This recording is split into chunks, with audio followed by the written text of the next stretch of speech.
Moi, mä oon Pilvi ja asun yksin pakettiautossa. Tässä videossa esittelen mun minikodin teille.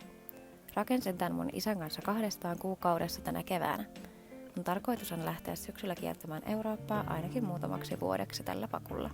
Autona toimii 2016 vuoden Ford Transit L4 H3 eli korkea ja pitkä malli. Ostaessa tällä oli ajettu vähän yli 100 000 kilometriä ja maksoin tästä 21 000 euroa.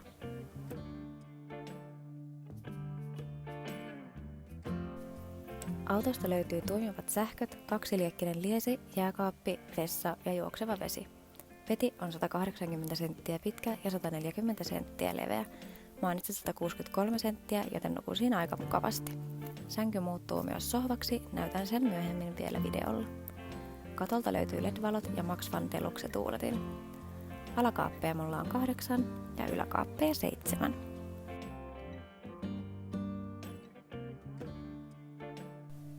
Eteisestä löytyy naulakko, jossa pidän esimerkiksi mun laukkua, takkeja, sateenvarjoja ja kuulokkeita. Liukuovesta löytyy peili. Suihkun seinän ja väliseinän välissä on sitten kaikki loput mun takit, laukut ja kengät, joita en käytä päivittäin. Hattuhylly on tyhjillään aina, kun mun sohvasänkysysteemi on sänkyasennossa ja silloin kun pidän sitä sohvana, vuodevaatteet saa kätevästi hattuhyllylle piiloon.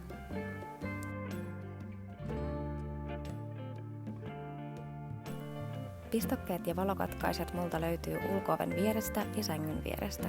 Niistä saa virtaa puhelimen lataukseen ja ylemmistä pistokkeista saa myös 230 volttia vaikkapa tietokoneen lataamiseen. Katkaisijoita on 4 keittiön ja olohuoneen alavaloille ja ylävaloille omansa.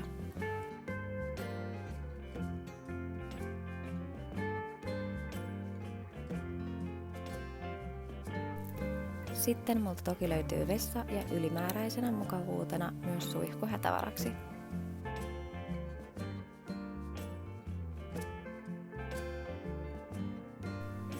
Tasoilla mulla on kaikki ylimääräinen kiinni velcrolla eli sellaisella tarrateipillä. Näin tavarat pysyy paikallaan myös ajossa eikä tipu lattialle ja mene rikki. Lieden alle on rakennettu kaasulle oma kaappi, josta on tuuletus lattian läpi ulkoilmaan. Kaasukaapin vieressä säilytän kaiken maailman pannuja, ruokaa ja paperia. Siellä on myös 104 sentin ilmastointiräppänä, joka vaaditaan, jos autossa käytetään kaasua.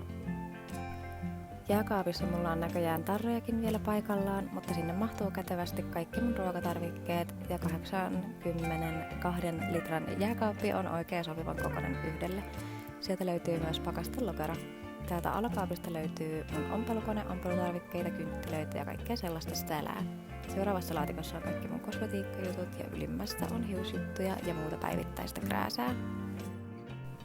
Tässä toisella puolella on mun toimistolaatikko ja sen alapuolella on pyykkälaatikko, jota en nyt näytä tässä. Labuarin alla on sit siivousjuttuja, maalia, väliaikainen harmaavesisäiliö, lämmitin ja paljon muovipusseja.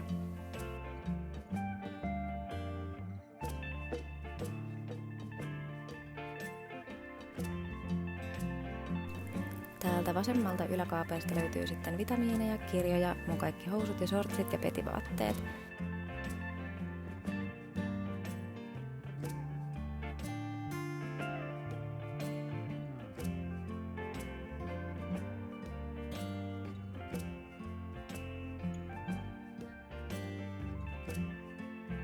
Oikeanpuoleisista yläkaapeista löytyy ensimmäisenä astiakaappi, sitten kuivaruokavarasto, ohuet yläosat ja viimeisenä paksut yläosat.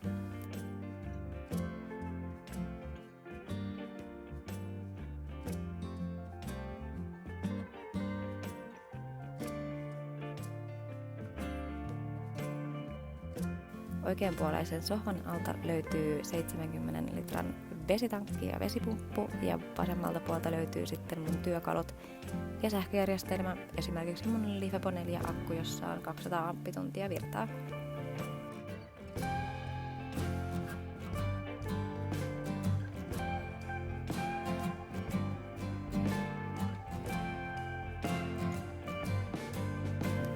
Sähköjärjestelmä saa virtaansa katolla olevasta 330-wattisesta PERC-paneelista ja voin kertoa, että akkua kyllä riittää tässä huushollissa yllin kyllin.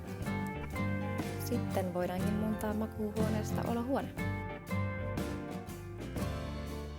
Tadaa!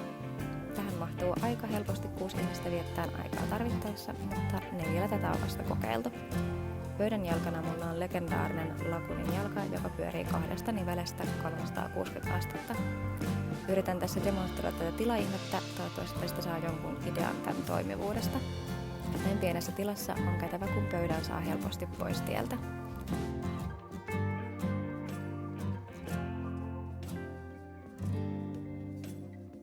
Tässä tämä esittely nyt olisi. Toivottavasti tykkäsitte ja muistakaa laittaa tää mun kanava seuraukseen tulevia videoita varten.